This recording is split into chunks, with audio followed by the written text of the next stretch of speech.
Shin ya kuke ganin auren Faruk da kuma ma'aikaciya ko kuma ce ƙanwar ma'aikacin MD Al-Amin mai nasara zai kasance? Shin mai sauraro ya kuke ganin wannan za ta kaya a cikin shirin fim ɗin labari na? Shin auren mai nasara tare da ƙawar Maryam za ta kasance a cikin wannan sati? Ko kuma kuna tunanin cewa Malam Lawan zai iya yarda da maganar matarsa Jamila cewar ta yi nadama kuma ta sauya halayenta?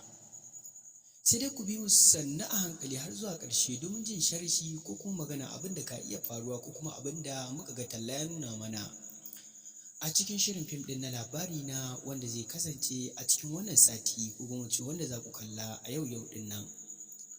Tabbas shirin Malam Aminu Saira shirinsa na shirin fim ɗin labari na mai matuƙar dogon zango shiri ne wanda yake matuƙar nishaɗantarwa kuma mai ilmantarwa, mai faɗakarwa, mai wa'azantarwa duk dai baki ɗaya. Shirin fim ɗin labari na shiri ne da zai yi matuƙar dogon zango ta yadda zai matuƙar baku mamaki ta yadda ya haɗa mutane daban-daban, inda ya tattaro kan shirin fim ɗin labari na ga baki ɗayansa ya ƙunshi wani abu da za ku tunkara ko kuma ce za ku iya gane cewa shirin fim ɗin labari na yana matuƙar koyar da haƙuri da kuma juriya da yarda da riƙon amana da cin amana da kuma tozarci da dai duk abubuwan da ka iya faruwa duk da a shirin fim ɗin labari na. Tabbas masu bibiyar Malam Aminu Saira tun tabbata cewa shirin fim ɗin labari na shiri ne mai dogon zango kuma shiri ne da yake ƙayatarwa, shiri ne da yake ilmantarwa, shiri ne da yake faɗakarwa haɗi da wa'azantarwa. Mai sauraro kar ka bari a baka labari a wajen kallon shirin fim ɗin labari na wannan satin, domin kuwa tun da aka dawo hutu ba a shiri mai matuƙar cakwakiya ba, a shiri wanda zai matuƙar nishaɗantarwa kamar na wannan sati ba. Duba da yanayin shin ita ma ta amince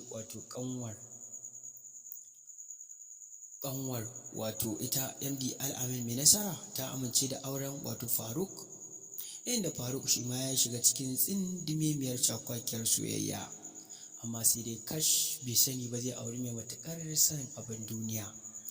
Sai dai ba mu sani ba za ta iya zauniya da irin son abin duniyar nata ne ko za ta sauya hali. A cikin shirin fim ɗin na labari na dai duk zai zo muku a wannan sati. Mai sauraro kar ka sha'afa, kar ka manta kana tashar A Gidan Nura TV. Idan wannan yana ɗaya daga cikin ziyartar ka ko kuma zuwanka na farko wannan tashar ta mai albarka, mai sauraro ka daure ka danna mana alamar subscribing ko sharing ko liking domin ci gaba da samun fitattu kuma shahararrun bidiyon mu da zarar mun ɗora.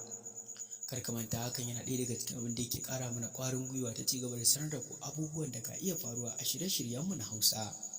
Shirye-shiryen fina-finai daban da suka hada da labari na Izzar So, Gidan Sarauta, Baƙuwa da dai sauransu. Duk muka iya sanar da kai abubuwan da suke gudana a cikin wannan shiri da ma sharhi na mawaka daban-daban da suka hada da Nura M Inuwa, Auta MG Boy, Hamis Breaker, Sadiq Sale, Salim Smart. Dukkaninsu muna kokari gurin sanar da ku abubuwa daban-daban da suka danganci waɗannan jarumai na Kannywood. Duk dai a cikin wannan tashar ta mai albarka